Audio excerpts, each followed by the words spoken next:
والصلاة والسلام على أشرف الأنبياء والمرسلين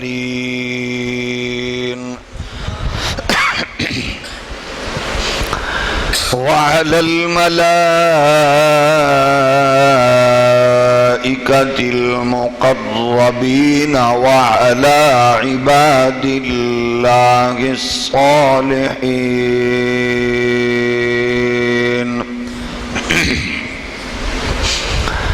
أما بعد فأعوذ بالله من الشيطان الرجيم بسم الله الرحمن الرحيم ما كان محمد أبا أحد من رجالكم ولكن رسول الله وخاتم النبيين وكان الله بكل شيء عليما.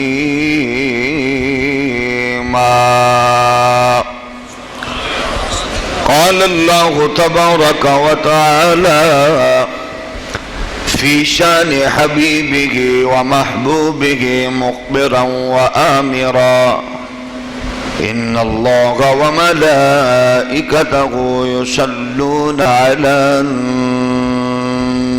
النبي يا أيها الذين آمنوا صلوا عليه وسلموا تسليما.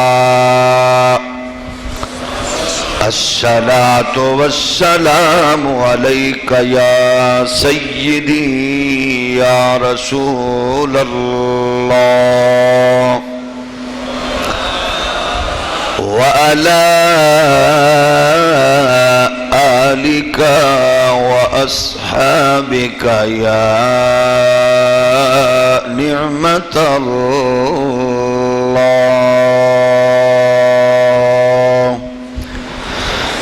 اللہ جل مجدہ الکریم کی حمد و ثنا حضور سرور کونین فخر آدم و بنی آدم امام الانبیاء شافع روز جزا احمد مجتبی حضرت محمد مصطفیٰ صلی اللہ تعالی علیہ وآلہ واصحابہ وبارک وسلم آپ کی بارگاہ ناز میں بے حد و حساب درود و سلام اللہ کریم کے حضور دعا ہے خالق کائنات بصدقہ صاحب الاولاق ہمیں حق کہنے کی ہم سب کو اس پر عمل پیرا ہونے کی توفیق نصیب فرمائے. اللہ کی زمین پر معرکہ حق و باطل ہمیشہ سے ہے، جب سے انسانیت کی تاریخ ہے. برائی اچھائی ایک دوسرے کے مقابلے میں ہمیشہ برسر پیکار رہی ہے. شر اور خیر کے اس سفر میں عزت، رفعت، سربلندی، کامیابی صرف اور صرف خیر کو یعنی حق کو میسر آئی ہے. خوش نصیب ہے وہ انسان، اعلیٰ ہے وہ جماعت، پاکیزہ ہے وہ لشکر، حسین ہیں وہ لوگ جن کو حق کی نمائندگی کا اعزاز ملے. بدنصیب ہیں وہ لوگ لشکر، جماعت جن کو شر کی نمائندگی کا حصہ ملے. اس دھرتی میں یوں تو چشم فلک نے بے شمار مناظر کو دیکھا، لیکن اسلامی تاریخ ہمیشہ اس بات پر فخر کرتی ہے آل رسول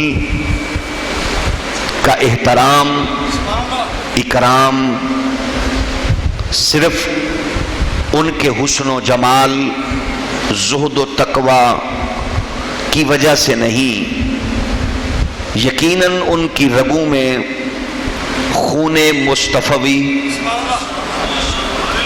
خون مرتضوی اور مخدومہ کائنات محسنہ کائنات سیدہ فاطمہ زہرا سلام اللہ علیہا کے مقدس دودھ کی برکات کا اثر تو ہے، لیکن ان کے اکرام اور احترام کا جو حسین سلسلہ ہے وہ جس بھی تحقیق اور جستجو کے زاویے پہ تولا جائے، عزت رفعت کسی بھی پیمانے سے ہمیشہ آل رسول کے حصے میں اور حق میں کیوں آتی ہے؟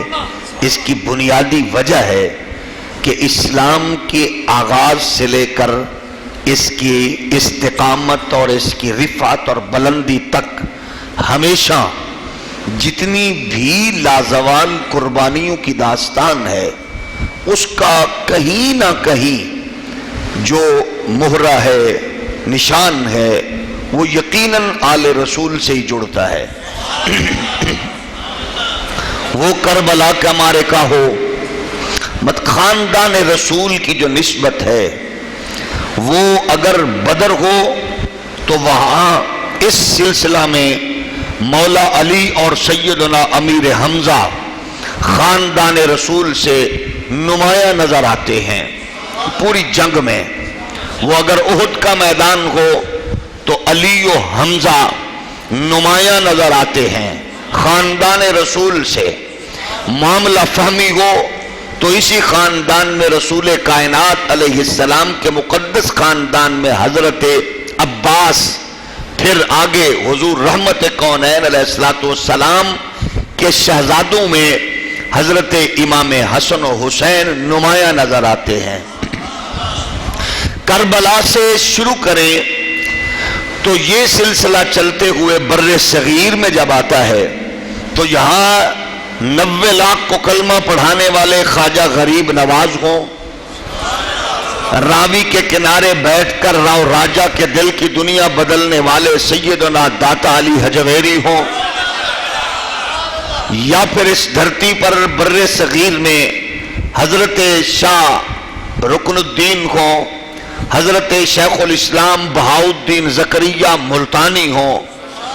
اس معاشرے اور اس سوسائٹی میں دین مصطفی کے جھنڈے کو بلند کرنے والے جتنے بھی اعلیٰ اور پاکیزہ نفوس ہیں، اگر کہیں کوئی غیر سید ہے تو اس کو بھی روشنی اور فکر اور نور دینے والے آل رسول ہیں۔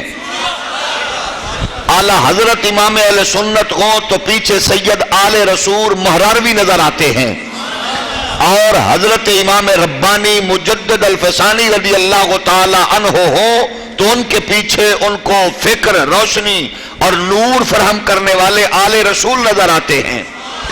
اور پھر جب یہ معرکہ آگے بڑھتا ہے تو حق و باطل میں جب لوگ تمیز کرتے ہیں اور جو اس میں اپنا تن من دھن قربان کرنے والے لوگ ہوتے ہیں، ان میں اگر اس دھرتی پر کوئی فتنہ اور شر مرزا غلام احمد قادیانی کے روپ میں آتا ہے تو اس کو للکارنے والے کولڑے کے تاجدار حضرت سیدنا مہر علی تعلق آل رسول سے ہوتا ہے، اور پھر اس کو نشانہ بنانے والے حضرت سیدنا امیر ملت محدث علی پوری سید جماعت علی رحمت اللہ تعالی علیہ تو تعلق آل رسول سے ہوتا ہے۔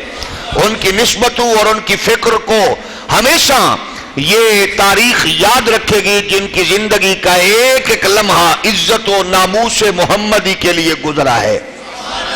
برادران اسلام، عزیزان گرامی قدر، جب لادینی قوتیں اور طاغوتی طاقتیں اپنا اہتمام سے کوئی کارنامہ انجام دینے کی کوشش کرتی ہے تو پھر شر جب سازشیں کرتا ہے تو پھر قدرت کی تدبیر اس سے بالکل مختلف ہوتی ہے. اسی لیے قرآن کہتا ہے وَمَكَرُوا وَمَكَرَ اللَّهُ وَاللَّهُ خَيْرُ الْمَاكِرِينَ. کافر جب تدبیر کر خفیہ سازش کرتے ہیں تو اللہ پھر خفیہ تدبیر بھی فرماتا ہے. اور اس موقع پر بھی آپ یاد رکھیے گا اس مرکز میں آنے والوں، ہمیں جو اپنے ہر موضوع اور ہر واز میں امام احمد رضا کی محبت اور ان کا تعلق ان کا نام لینے کو مجبور کرتا ہے، اس میں بھی ایک لاجک ہے. آپ دیکھیں کہ قرآن کی اس آیت کا ترجمہ کرتے ہوئے بڑے بڑے لوگ پھسل گئے. انہوں نے ترجمہ کرتے ہوئے اپنے ایمان کا بیڑا غرق کر دیا. انہوں نے کہا اللہ نے مکر کیا، اور کافروں نے مکر کیا، اللہ نے مکر کیا. اور پھر بد نصیبوں نے یہاں تک لکھ دیا کہ اللہ سب سے بڑا مکار ہے معاذ اللہ. آپ اندازہ کریں، ہم جو اکثر اوقات آپ کی خدمت میں یہ بات ہدیہ کرتے ہیں کہ اپنے گھر میں سازشوں کا، بد عقیدگی کے طوفان کا، بد تہذیبی کے طوفان کا مقابلہ کرنے کے لیے ضروری ہے کہ اپنے گھروں میں اپنی صبح کا آغاز قرآن کی تلاوت سے کرو اور ترجمہ کنز الایمان ضرور پڑھو، کیونکہ ہر سازش اور ہر طوفان سے یہ بچانے والا ہے.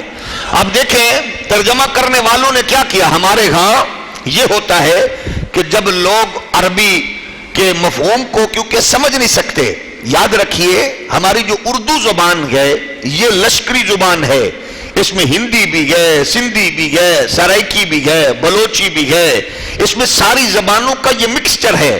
خوبصورت بات فرمائی تھی حضور غزالی زماں حجت الاسلام سید کاظمی کریم رحمت اللہ علیہ نے فرمایا تھا کہ اگر قرآن کی فصاحت اور بلاغت کا میر اور غالب کی زبان ساتھ نہ دے سکے تو اس میں میرا قصور تو نہیں ہے یا قرآن کا قصور تو نہیں ہے. یہ تو زبان کیونکہ لشکری ہے.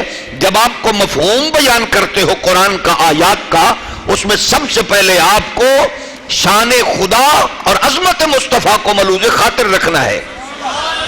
ترجمہ کیا کیا لوگوں نے؟ وَمَكَرُوا وَمَكَرَ اللَّهُ. انہوں نے مکر کیا، اللہ نے مکر کیا.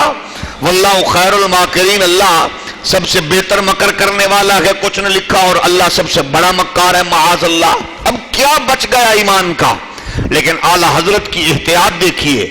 بر صغیر کے اس بابے سے محبت کی وجہ یہ ہے کہ اس بابے کا قلم پھسلتا نہیں ہے، نہ اس کا قدم پھسلتا ہے نہ قلم پھسلتا ہے. اس کا قلم پھسلتا نہیں ہے، آپ کی زبان سے سبحان اللہ نکلتا نہیں ہے. اعلی حضرت فرماتے ہیں اس کا ترجمہ کیا خوب کیا. فرمایا کافروں نے مکر کیا، اللہ نے خفیہ تدبیر فرمائی. ہے کوئی اس بابے کے جوڑ کا بندہ؟ اللہ نے خفیہ تدبیر فرمائی. بریلی کے بابے اللہ تیری قبر کو قیامت تک ہمیشہ رحمتوں کا مرکز بنائے. آگے فرماتے ہیں واللہ خیر الماکرین، کیونکہ اللہ سب سے بہتر خفیہ تدبیر فرمانے والا ہے. تو یہ ہے وہ تصور.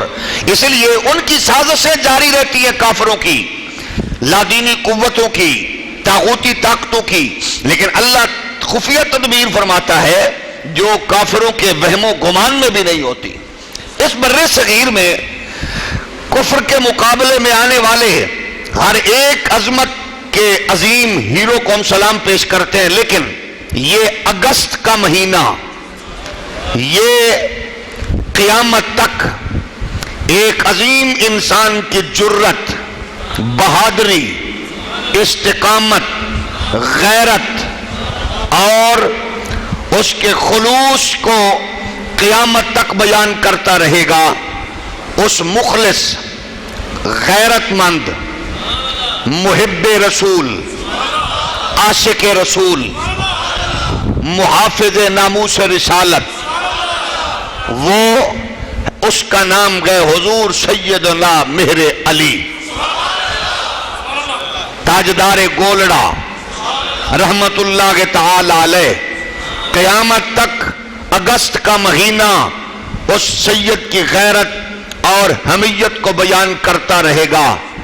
جس کو مرزے نے اپنے طور پہ سمجھا کہ یہ کوئی معمولی پیر ہے، صوفی ہے، میں جو کہوں گا یہ مان لے گا، لیکن وہ حیران اور پریشان ہی صرف نہیں ہوا بلکہ میدان میں نہ آنے پر مجبور ہو گیا کہ جب حضور کا لاڈلا بیٹا، حسنین کا لخت جگر، مخدومہ کائنات کا نور نظر، اہل سنت و جماعت کا رہبر، اولیاء کرام کی صفوں کا عظیم رہنما، صوفیاء میں حسن و جمال کا حسین پیکر، میرے علی جب میدان میں آ کر للکار رکھے گئے، فرمایا پوری مرزائیت کو میں چیلنج دیتا ہوں، آؤ محمد عربی کے بیٹے کے مقابلے میں آ جائے.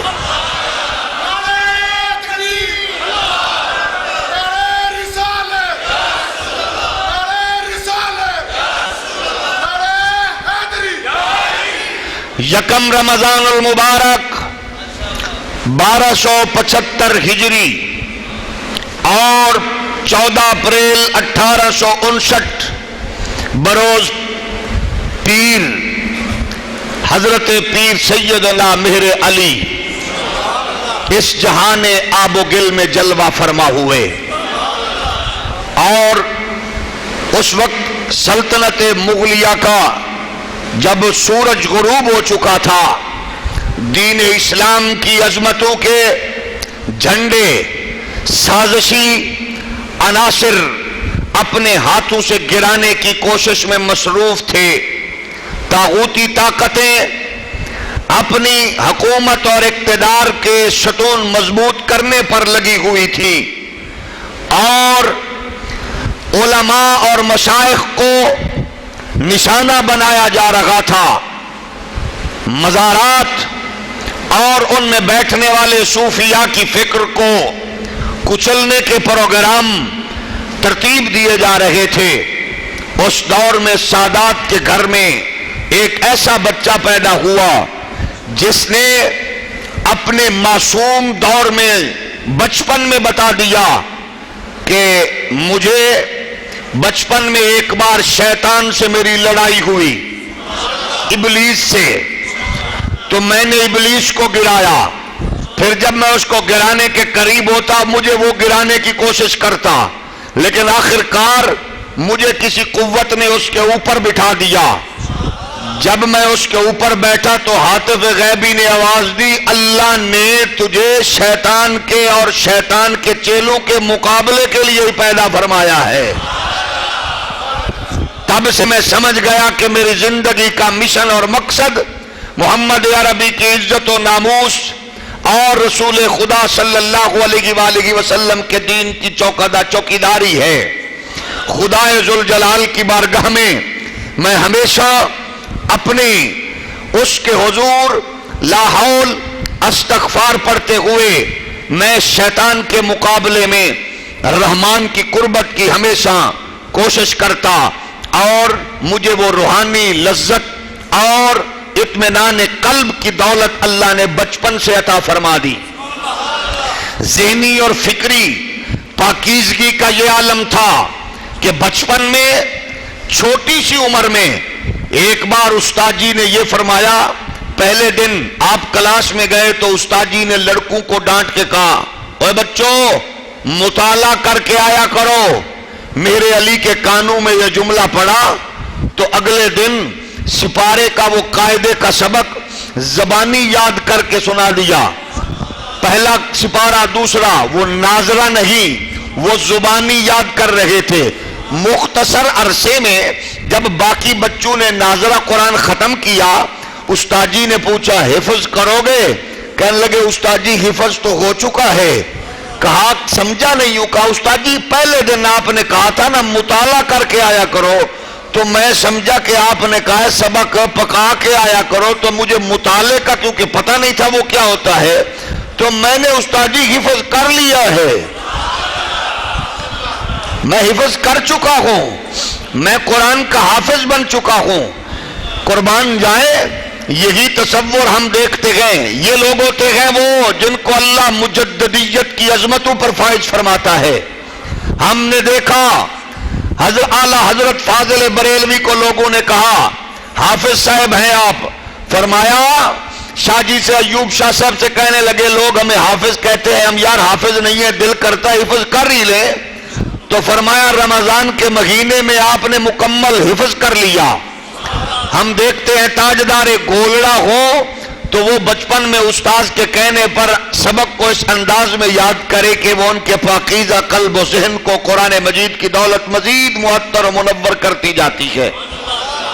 کلاس میں بیٹھے ہوئے اساتذہ جب آتے ہیں تو فرماتے ہیں ایک بار ایسا بھی ہوا کہ استاد نے پڑھاتے ہوئے مجھ سے ایک بات پوچھی اور کہنے لگا بیٹا ہماری پوری کلاس امتحان دے رہی تھی، اس نے آ کے کہا ممتحن نے باید کا مصدر بتاؤ، میں نے بتایا تو وہ ممتحن خوش ہو کے کہنے لگے ہماری کلاس کے انچارج کو کہ استاد صاحب آپ کی کلاس کا جب سب سے چھوٹا بچہ اتنا لائق ہے تو باقی کلاس تو الحمدللہ لائق ہی ہوگی، لہذا امتحان ہم نے ایک کا لیا، نمبر پوری کلاس کے لگا دیے۔ تو بچپن سے لوگ پوری کلاس کہتی تھی میرے علی تیرے صدقے اسی بھی پاس ہی ہو ہی گئے ہیں، تیرے صدقے ہم بھی پاس ہو گئے۔ تو یہ آپ دیکھیں کہ جو لوگ ان سے پیار کرنے والے ہوتے ہیں، محبت کرنے والے ہوتے ہیں، ان کے صدقے ان کا بھی بیڑا پار ہو جاتا ہے۔ برادران اسلام، عزیزان گرامی قدر، خالق کائنات نے آپ کو جو اعزاز بخشا، بچپن میں آپ نے ہر شر کے مقابلے کی کوشش کی اور پھر کوشش میں حق ادا کیا اور اللہ نے فتح و کامرانی سے نوازا۔ آپ ارشاد فرماتے ہیں کہ مولانا احمد علی کے درس میں ہم طالب علم تھے، وہاں کچھ زیادہ میرے ساتھ سٹوڈنٹس جو تھے کچھ حنفی تھے اور کچھ غیر مقلد بھی تھے۔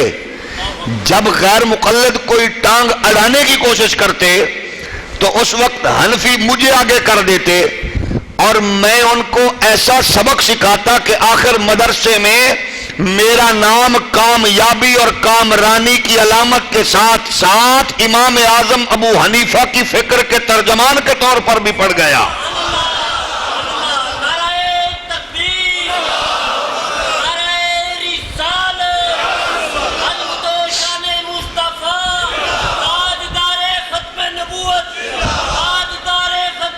اور کتنی حسین بات ہے، کتنی حسین بات ہے کہ ہمیں بر صغیر پاک و ہند میں امام ربانی بھی مجدد الفسانی امام اعظم ابو حنیفہ کے ترجمان کے طور پہ نظر آتے ہیں۔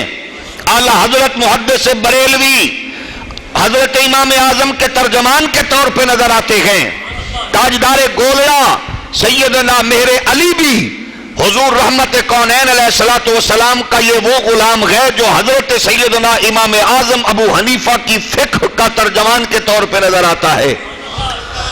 اور آپ فرماتے ہیں ایک بار ہم پڑھ رہے تھے اور ان کی طرف سے انہوں نے باہر سے بندہ بلوا لیا غیر مقلدین نے، اور بات چلتے چلتے یہاں تک پہنچی، انہوں نے کہا ایسا ہے کہ کسی کے احترام میں کھڑا ہونا جائز نہیں ہے، یہ مسئلہ پیش کیا۔ تو آپ فرماتے ہیں میں جب پہنچا تو میں نے کہا آپ کے لیے کون سی خوراک بہتر رہے گی؟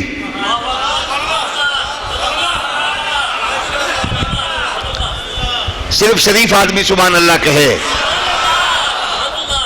آپ حضرات کو پتہ ہے کہ ہم جب کوئی بات کرتے ہیں تو آپ میں سے کچھ لوگ محسوس کرتے ہیں کہ سخت الفاظ بولتا ہے، تو میں نے اپنے الفاظ نہیں بولے، میں نے سیدنا میرے علی پاک کی بات عرض کر رہا ہوں۔ انہوں نے فرمایا، وہ مولانا جو آئے تھے نا غیر مقلدین کی طرف سے، آپ نے فرمایا کون سی خوراک تیرے لیے بہتر رہے گی؟ اس نے کہا قرآن و حدیث سے باہر نہیں جانا۔ فرمایا شکر ہے کہ تم نے اپنے پاؤں پہ خود کلاڑی مار دی۔ سبحان اللہ، اولیاء کو توڑ دیا۔ وہ حیران ہو کے کہنے لگا اتنی دیر سے بحث چل رہی ہے، اب تک کسی نے حدیث کا حوالہ نہیں دیا، تو آپ نے کیا کرے؟ فرمایا بخاری میں سے اپنا یہ بتاؤ سیاستہ میں کون سی پوری بہتر رہے گی تیرے لیے؟ تھوڑا جا ہولیہ کو سیاستہ میں احادیث کے گلشن میں کون سا پھول تیرے لیے بہتر رہے گا؟ اس نے کہا اگر بخاری ہو تو ٹھیک ہے۔ فرمایا پھر اپنے پیروں تے کلاڑی مار لیے سجنا، اب دروازہ اب تو چن لے کس سے دروازے سے تو نے بھاگنا ہے، کیونکہ اب حسین کا بیٹا میدان میں ہے، ہم بھاگنے والے نہیں ہیں۔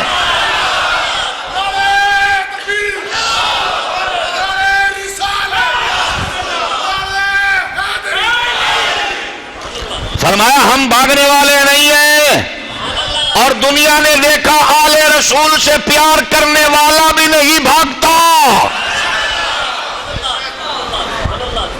آپ نے فرمایا جی، اس نے کہا کسی کا احترام اور استقبال جائز نہیں ہے۔ حضرت تاجدار گولڑا امیر شریعت پیر سیدنا مہر علی رحمت اللہ تعالی علیہ فرماتے ہیں، بخاری شریف کی حدیث، ابو سعید خدری اس کے راوی، میں کہتا ہوتا ہوں نا بخاری پڑھو، بندے دے پتر بن کے ساری پڑھو۔ یہ تاجدار گولڑا حضور سیدنا میرے علی نے فرمایا، اور سنو جو پیر آج عقیدے کا نام لیتے ہوئے پریشان ہوتے ہیں کہ ہم تو سب کو ملانے والے ہیں، ان سے بچو، عقیدہ نہ چھوڑے پیر، بولی میٹھی بولے، بول میٹھے ہوں، لوگوں کو قریب کرے، لیکن جس کا عقیدہ نہیں ہے وہ پیر نہیں ہے، وہ پیڑ ہے، پیڑ۔ غیرت مند بندہ سبحان اللہ کہے۔ ہمارے پیر وہ ہیں جو عقیدے کی خوشبو دیتے ہیں اور عقیدہ بیان کرتے ہوئے سنتے ہوئے خوش ہوتے ہیں۔ تو عرض یہ کر رہا ہوں، حضور سیدنا میرے علی فرماتے ہیں، ابو سعید خدری راوی حدیث بخاری کی، غیر مقلد عالم دین کہنے لگے جی، آپ نے فرمایا قوموا الی سیدکم، حضور رحمت کونین علیہ السلام کے پیارے غلام حضرت تاجدار گولڑا فرماتے ہیں، سعد بن معاذ آئے، سواری پر تھے، حضور نے غلاموں سے کہا استقبال کرو اپنے سردار کا۔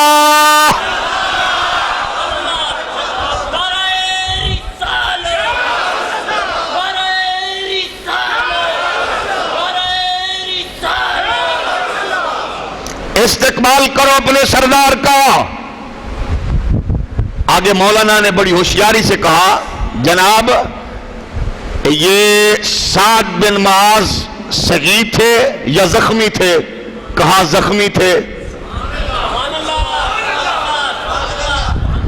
تو اس نے کہا جناب انہوں نے یہ کہا کہ اٹھو زخمی کو سنبھالو۔ تو تاجدار گولڑا آپ نے فرمایا حضور نے یہ پوری جماعت کو کیوں کہا اٹھو کہ تم زخمی کو سنبھالو؟ یہ حدیث میں لفظ زخمی تو نکال دے۔ حضور نے ایک کو نہیں کہا، دو کو نہیں کہا، نام لے کے کہتے عبداللہ تو اٹھ، عمر تو اٹھ، ابو بکر علی تو اٹھ، دو کا نام لے کے فرماتے تو اٹھ اور جا کے اس کو سنبھالو۔ حضور نے پوری جماعت کو کہا، بس جب یہ کہا نا کہ تاجدار گولڑا امیر شریعت نے فرمایا، حضور نے پوری جماعت کو کہا اپنے سردار کے استقبال اور احترام کے لیے اٹھو۔ لوگوں نے دیکھا حضرت کی سپیڈ، بھئی حسین کے بیٹے کے سامنے کون کھڑا؟ یہاں تو مولوی عام سپاہی کے سامنے برقع پہن کے دوڑنے کی کوشش کرتے ہیں۔ سبحان اللہ، ہولی بولو۔ مطلب یہ ہے کہ جو ہوئی نبی کے بیٹے کا بیٹا، آپ نے فرمایا سنو ہمارا عقیدہ بازاروں والا نہیں، محمد عربی کے یاروں والا ہے، قرآن کے پاروں والا ہے۔ یہ عقیدہ ہم نے رسول مختار کے غلاموں سے لیا ہے، اور قسم ہے رب کعبہ کی یہ وہ لوگ ہیں جو ہر بات کو جو کچھ انہوں نے قرآن و حدیث کی خوشبو سے سونگا اس کو قرآن و حدیث سے یہ ثابت بھی کرتے ہیں۔ ایک آدمی آیا، پادری تھا، اس کو بڑا ناز تھا اپنے علم پہ، بڑا سمجھدار. اس نے آ کے کہا جناب میں نے میرے علی کو ملنا ہے. میں نے بڑے بڑے مولویوں کو اور بڑے بڑے پیروں کو، میرے سامنے کوئی نہیں آیا، کیونکہ میں قرآن کا مطالعہ بھی رکھتا ہوں، حدیث کا مطالعہ بھی رکھتا ہوں. مجھے صرف ایک جواب دے دو، حسین تمہارا محسن ہے؟ فرمایا ہاں ہے. تمہارا یہ دعویٰ ہے کہ تمہاری ہر بات قرآن میں موجود ہے؟ کہا بالکل موجود ہے. تو کہا حسین سے بڑا محسن کون ہے تمہارا؟ حسین کا ذکر قرآن میں کیوں نہیں ہے؟ آپ نے فرمایا کسی پاگل نے تجھے یہ پڑھاتے ہوئے بتایا نہیں کہ حسین قرآن کے نزول کے بعد کی بات ہے. امام علی مقام کی عظمت و رفعت، جوانی اور آپ کی داستان کربلا، آپ کی کربلا میں داد شجاعت کا یہ داستان اور آپ کی قربانی اور آپ کے خاندان کا قربان ہونا، یہ قرآن مجید فرقان حمید اور رسول مختار کے وصال کے بعد کی بات ہے. کہنے لگے لیکن پیدا تو پہلے ہوئے تھے نا، قرآن جب نازل ہو رہا تو بیان کر دیتے. آپ نے قرآن بیان کر دیتے. فرمایا اگر تیرا خیال ہے تو پھر تو بتا، اور تو کچھ پڑھے ہوئے بھی ہے کہ نہیں؟ اس نے کہا میں نے کئی علوم میں نے پڑھے ہیں. آپ نے فرمایا گن کے بتاؤ. اس نے کہا فلاں علم فلاں علم فلاں علم. اس میں ایک علم العادات بھی تھا. فرمایا اسی پہ ٹک لگا اور بحث کر. اب تو علم العادات کے حوالہ سے تو پڑھ اور میں تجھے بتاؤں گا کہ کس آیت میں صرف تو حسین نہیں حسن بھی ہے.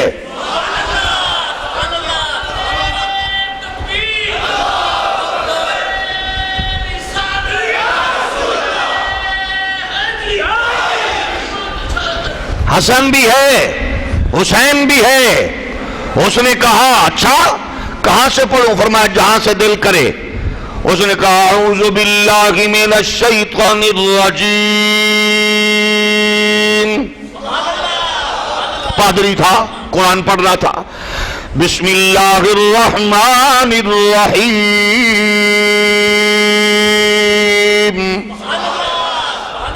حضور پیر گولڑا فرماتے بس. اس نے کہا جی کیا مطلب؟ فرمایا حسن بھی آ گئے حسین بھی آ گئے. حیران ہو کے کہنے لگا ابھی تو میں نے کوئی سورت نہیں پڑھی. فرمایا او پاگل اور جاگل، تجھے پتہ نہیں ہے یہ قرآن کی آیت ہے. بسم اللہ الرحمن الرحیم، یہ قرآن کی آیت ہے. کہنے لگا جی بالکل آیت ہے. فرما اب یہ بتا اس بسم اللہ شریف کے عدد کو گنتے ہوئے کہنے لگا اتنے اتنے اتنے تو بن گئے اتنے. آپ نے فرمایا حسن کب پیدا ہوئے؟ کہا فلاں کو. فرمایا شہید کب ہوئے؟ فلاں کو. حسین کب پیدا ہوئے؟ فلاں کو. کربلا کے عدد کتنے؟ فلاں. اور فرمایا حسین پاک کی شہادت کے عدد کتنے؟ فلاں. اتنے ہوگا. فرمایا گنتی کرو. جب کیلکولیشن کی گئی تو بنے 786. فرمایا اور تو نام پوچھتا گئے. حسین کی تو جائے شہادت بھی موجود ہے، اس کی ولادت بھی موجود ہے، حسین کی شہادت بھی موجود ہے. اور میاں صاحب فرماتے گئے صدام مداں زیرا زبرا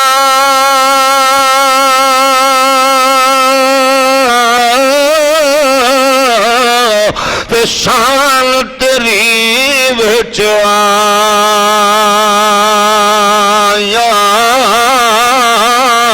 شدہ مدہ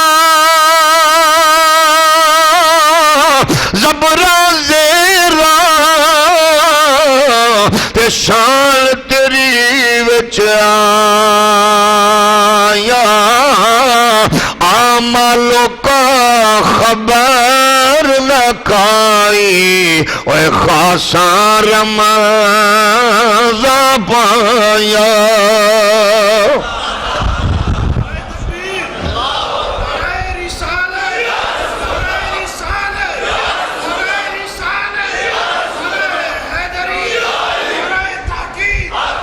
جن کو اللہ نے اندر کا نور عطا فرمایا ہوتا ہے وہ ایسے لوگ ہوتے ہیں ان کا ظاہر بھی اعلیٰ ان کا باطن بھی اعلیٰ.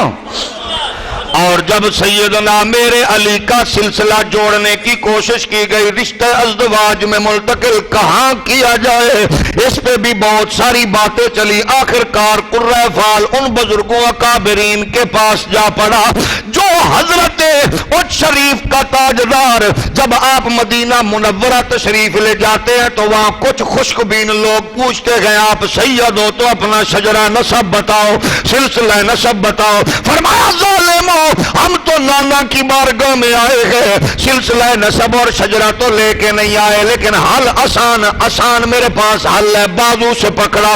فرمایا جس کا کوئی ہوتا گئے اسی پہ ناز ہوتا گئے، ان کو پکڑ کر حضور کے روضے پہ لے گئے اور وہاں جا کے آپ نے جا کے اونچی آواز میں کہا السلام علیکہ یا جدی۔ آپ نے جا کے روضہ اطہر پہ کہا السلام علیکہ یا جدی، اور لوگوں نے مولویوں نے خشک بینوں نے سنا، روضہ اطہر سے آواز آئی وعلیکہ السلام یا ولدی۔ لوگوں نے سنا تو آپ نے مسکرا کے فرمایا جن کا کوئی ہو اس کو اسی پہ فخر و ناز ہوتا گئے، اس لیے میرے تو یہ گئے، ہمارے تو یہ گئے، اور ہم بھی یہ کہتے گئے اہل سنت و جماعت ہمارے تو سب کچھ اللہ کی قسم گئے، ہمارے کریم آقا گئے۔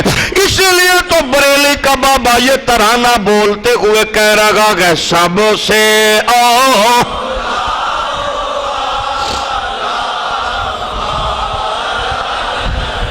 سب سے بالا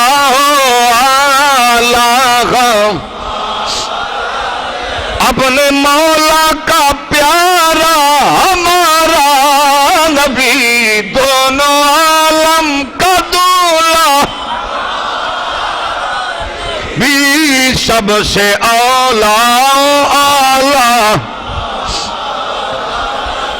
حضور سیدنا میرے علی، یہ صوفیاء، یہ اولیاء، یہ اللہ کے برگزیدہ لوگ، ان کا عالم یہ ہوتا ہے جہاں بھی ہوتے گئے یہ عقیدے کی اصلاح ضرور کرتے ہیں۔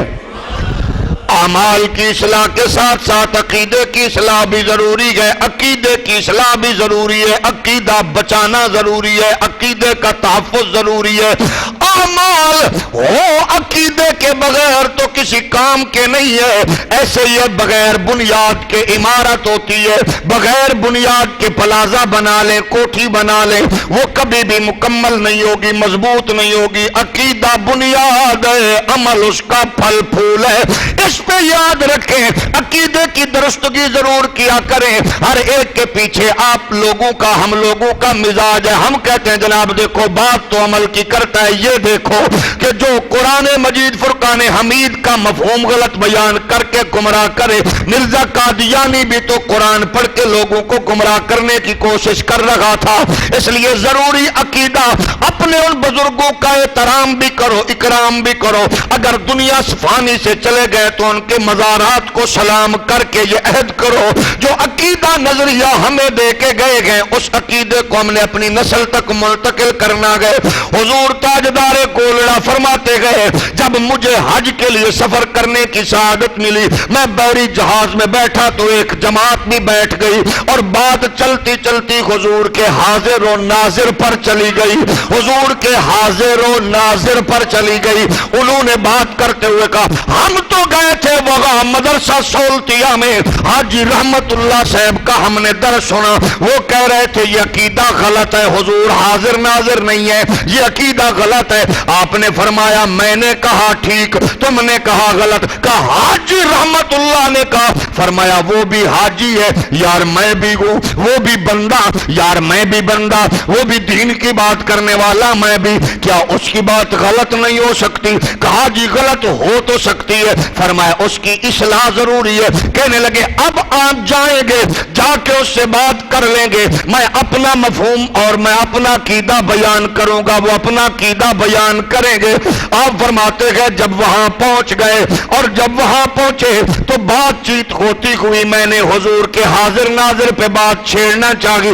اس نے کہا باقی تو ٹھیک ہے، یہ جو صلاۃ و سلام علیکہ یا رسول اللہ دور سے ہوتا ہے، یہ جو استغاثہ ہوتا ہے یہ مناسب نہیں۔ فرمایا حاجی صاحب دلائل سے بات آپ کرو، قرآن و حدیث کی روشنی سے جواب میں دوں گا، جواب دینا میرا کام ہے۔ اور فرمایا حضور تاجدار گولڑا فرماتے ہیں جب میں گیا ان کے پاس تو اتفاق سے درس بھی بخاری کا دے رہے تھے،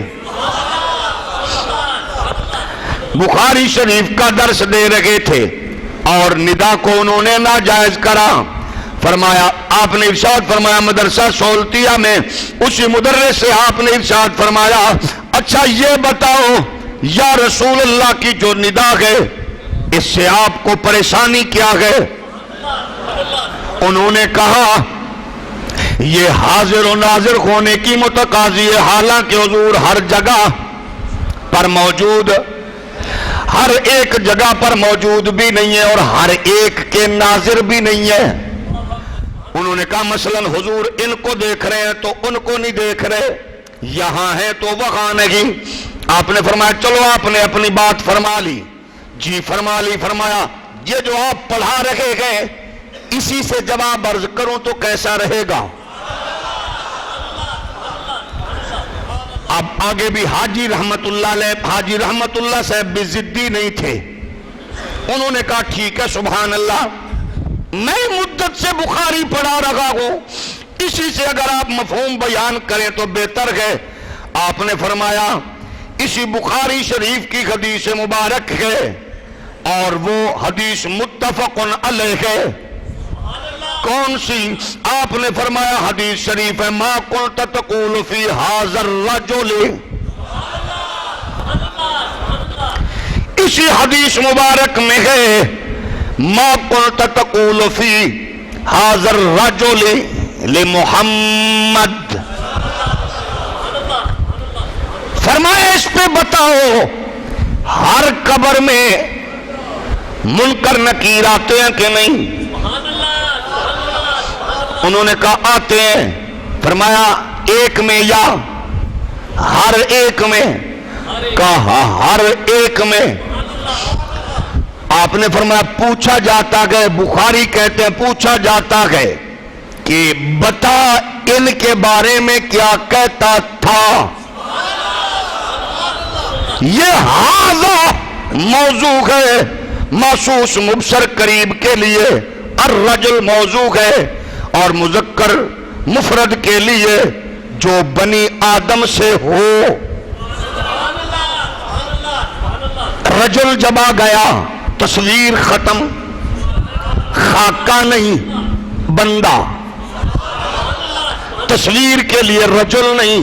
قرآن کیا کہتا ہے ما کان محمد ابا احد من رجالکم، من رجالکم، من رجالکم، حدیث کیا ہے ما قلت تقول فی حق ھذا الرجل یا فی ھذا الرجل محمد، رجل اسی لیے قرآن نے کہا اے پیارے نبی ہم نے آپ کو مردوں میں سے کسی کا باپ نہیں بنایا، حالانکہ آپ حضرت ابراہیم کے والد تھے، آپ کے والد گرامی ہے ابراہیم پاک کے حضور والد کے، حضور کے بیٹے سیدنا ابراہیم، حضور ان کے کیا ہوئے؟ ہولی بولو۔ لیکن قرآن کہتا ہے آپ مردوں میں سے کسی کے باپ نہیں، محمد صلی اللہ علیہ وسلم مردوں میں سے کسی کے باپ نہیں، بچے کو بھی مرد نہیں کہا جائے گا۔ رجل کے لیے مکمل مرد ہونا ضروری ہے، کچھ کچھ لوگ یہ کہتے ہیں قبر میں تصویر دکھائی جائے گی، اگر تم نے یہ بات کی تو پھر قادیانیوں کو کیا جواب دو گے؟ قرآن کہتا ہے محمد مردوں میں سے باپ نہیں ہے، اگر یہاں ترجمہ مرد کرو گے تو وہاں ڈنڈی نہ مارو، وہاں بھی بتانا پڑے گا قبر میں تصویر نہیں آتی، نبیوں کا پیر آتا ہے۔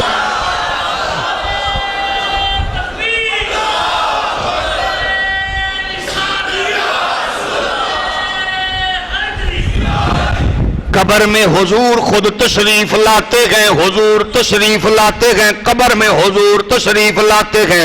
حضور تاجدار گولڑا نے فرمایا اس مولانا حاجی رحمت اللہ سے جو بخاری شریف پڑھا رہے تھے، فرمایا حاجی صاحب اب بتاؤ یہ حدیث ہے؟ کہا بالکل گئے۔ کہا حضور تشریف لاتے ہیں؟ کہا جی آتے گئے۔ رجل کا معنی مفہوم تو یہ بنتا ہے حضور آتے گئے۔ فرمایا یہ بتاؤ افریقہ میں بندہ مرے تو امریکہ میں مرتا ہے کہ نہیں؟ کہا مرتا ہے۔ کہا چائنا میں بندہ مرے تو بنگلہ دیش میں، افغانستان میں، ہندوستان میں مرتا ہے کہ نہیں؟ کہا مرتا ہے۔ کہا یورپ میں مرے تو امریکہ میں مرتا ہے کہ نہیں؟ رات کو مرے تو دن کو مرتا ہے کہ نہیں؟ کہا ایک ٹائم میں کئی بندے مرتے ہیں۔ فرمایا یا تو بخاری غلط قرار دے یا پھر اندر سے بیماری نکال لے۔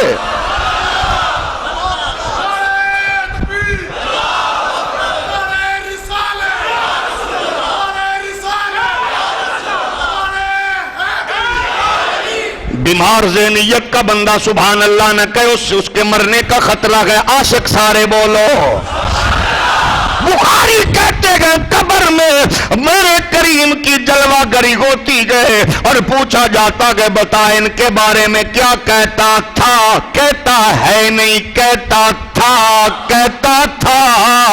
اب بتاؤ اللہ کی کبریائی کی قسم ہے جب یہ پوچھا جائے گا، میرے علی سے پوچھا گیا ہوگا، آپ نے جب بات کی تو یہاں کہتے گئے کہ حاجی رحمت اللہ نے فرمایا پیشانی چومی اور کہنے لگے میرے علی پڑھا تو مدت سے رہے تھے لیکن سمجھ آ جائیے۔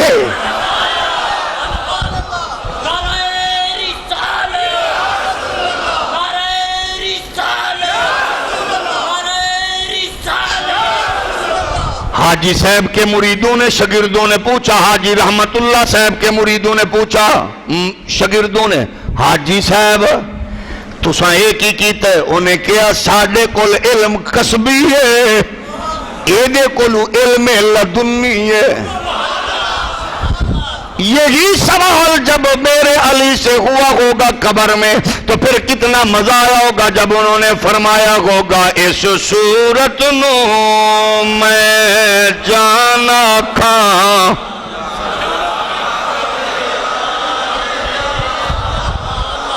بوسیدہ فکر کا بندہ، بیمار ذہنیت بندہ بالکل نہ پڑھے، اس کے مرنے کا خطرہ ہے۔ باقی نبی کے عاشق سارے پڑھو اس صورت نو میں جانا کھاں، جانا کھاں کے جانے جہانا کھاں، سچ آکھاں تے رب دی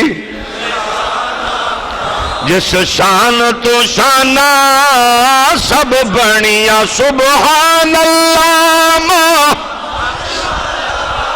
ما آسانہ کا ما اکمال کا، کتھے میرے علی کتھے تیری ثنا مشتاق اکھاں کتھے جاڑیاں سبحان اللہ ما آسن کا ما اکمل کا، کتھے میرے علی کتھے۔ جب تاجدار گولڑا امیر شریعت میرے علی فرماتے ہیں میں مدینہ منورہ میں سرکار کے روضہ تر کی بارگاہ میں حضور کے پاس بیٹھا، مجھے اونگ آئی اور میں نے دیکھا سرکار کونین کی جلوہ گری ہوئی حاجی امداد اللہ مہاجر مکی رحمت اللہ علیہ جیسا عظیم روحانی پیشوا مجھے کہنے لگے شہزادے گنگریا لیا زلفاں، حسین آنکھیں، موٹی موٹی آنکھیں، حسن و جمال والا چہرہ، اوہ بیٹا کتنا خوش نصیب ہے، ادھر سے ابھی آئے ہو، ادھر آمنہ کے لال نے ڈیوٹیاں بھی لگا دی گئے۔ حضور نے فرمایا میرے علی اٹھ وقت برے صغیر میں کتا تعویل کی کینچی سے میری عظمتوں کو اور رفعتوں کو کاٹنے میں مصروف ہے۔ میرے علی فرماتے ہیں میں نے حضور رحمت کونین علیہ السلام کی بارگاہ سے جب یہ خوبصورت حکم نامہ لیا برے صغیر پاک و ہند میں آ گیا، ادھر میں نے دیکھا آتے ہی مرزا قادیانی کی بے حیائی اور بغیرتی عروج پہ پہنچی۔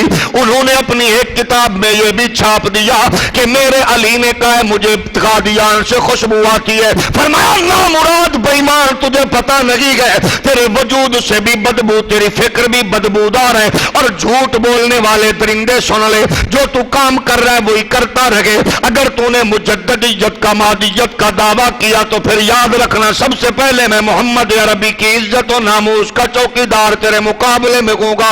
اس نے بڑے بڑوں کو چیلنج کیا، اس نے میرے علی کو بھی خط لکھا۔ مرزا قادیانی کی خواہش اور اس کی کوشش تھی کہ کوئی صوفی کوئی پیر اس کے چنگل میں پھنسے، لیکن جس کو محمد عربی صلی اللہ علیہ وآلہ وسلم کے دربار سے خصوصی حکم نامہ ملا ہو وہ جانتا ہے کہ میرا مشن اور مقصد کیا ہوتا ہے۔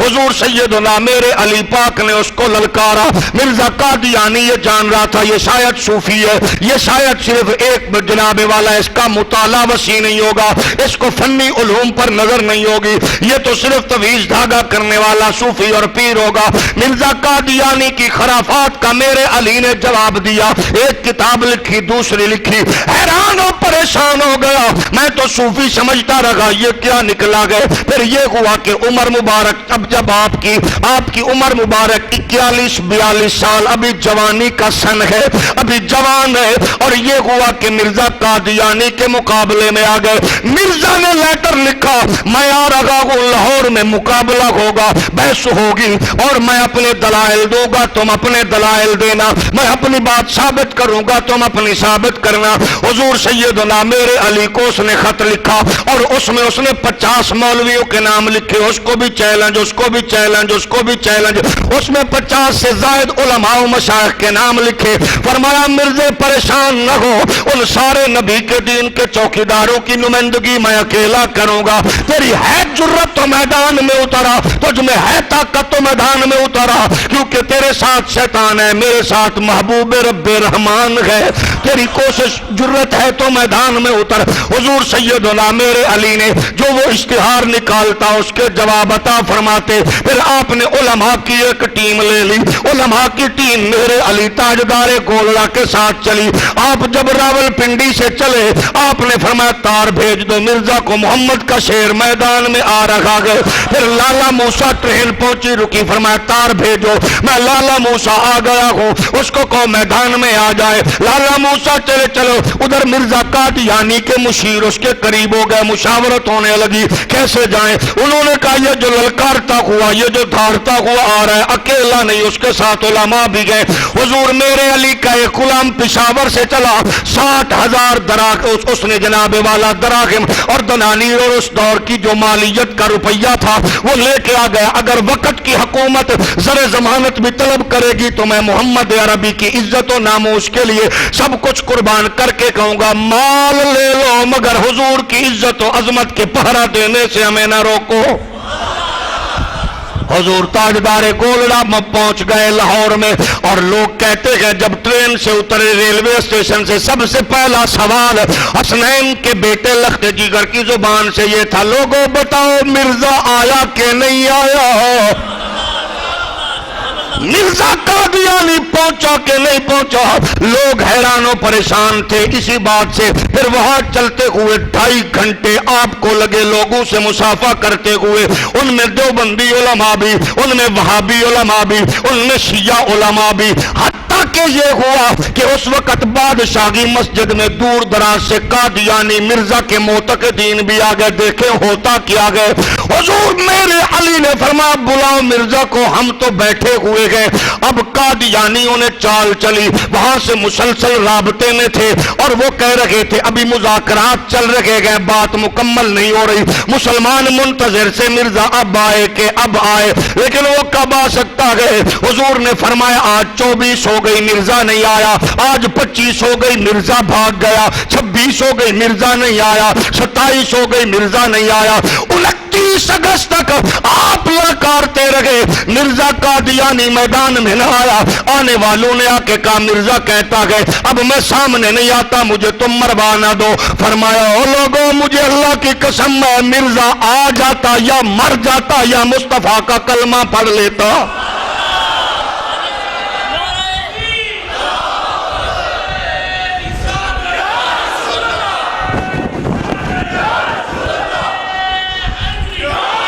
لیکن مرزا بھاگ گیا، میدان میں نہ اترا۔ فرمایا آ جاتا یا کلمہ پڑھتا یا پھر اس نے کہا آپ مجھے مروا دیں گے، میں تو ڈر کے مارے نہیں آیا۔ ہاں ایسا کرو تحریر لکھ دیتے۔ فرمایا جو تم کہتے ہو۔ کہا ایسا گئے ہم ایسا کریں گے۔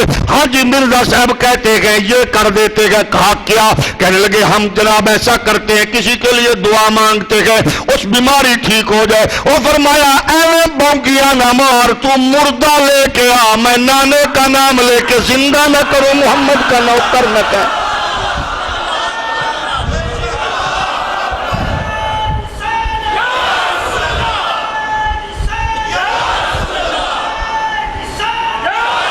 بیماری کی بات کرتا ہے، مجھے اللہ کی قسم میں اگر تو یہ بھی کہے کہ میں راوی کو کہوں اپنا رخ بدلے تو دیکھ کیسے بدلتا ہے۔ اگر میں مردہ بھی تو لے آئے تو میں زندہ نہ کر دوں تو مجھے مصطفیٰ کا بیٹا نہ کہنا۔ بڑے بڑے علماء دیوبند اہل حدیث شیعہ بڑے بڑے نامی گرامی علماء مشائخ تھے، انہوں نے کہا شاہ جی بڑی وڈی گل کر گئے ہو۔ فرمایا تو نو پتا ہے کٹا قلعے دے سر تے ہوندا ہے۔ اے سجڑو مجھے پتا ہے کہ آج میں اپنے لیے نہیں آیا، میں کائنات عالم کے اس مقصود کے لیے آیا ہوں جس محمد کے لیے کائنات رب نے بنائی ہے۔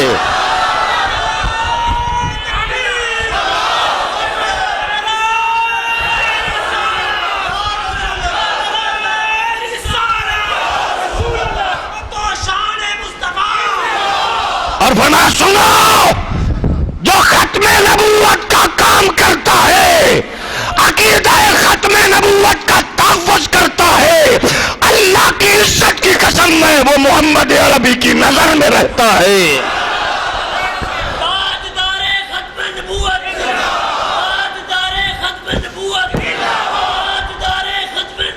وہ حضور کے دست کرم میں رہتا ہے۔ 25 اگست قیامت تک عظمت مہر علی کی اور غیرت مہر علی کی پہچان بن کے آتا رہے گا۔ خوش نصیب ہیں وہ لوگ جو عقیدہ ختم نبوت کے لیے نکلتے ہیں، سرپرستی کرتے ہیں، محنت کرتے ہیں۔ میں سلام پیش کرتا ہوں ہمارے ان نوجوانوں کو جنہوں نے اپنی مصروفیات کو ترک کر کے 7 ستمبر کے لیے عقیدہ ختم نبوت کے لیے اپنا سب کچھ نچھاور کرنے کے لیے میدان عمل میں ہیں۔ اس پہ میں سلام پیش کرتا ہوں آپ کے اس مرکز اہل سنت ڈونگا باغ کے جملہ نوازی اور اس کی غیرت مند انتظامیہ جو ہر موقع پر ہماری سرپرستی کر کے اس مرکز کے حسن کو 4 چاند لگاتے ہیں۔ اس مسجد کی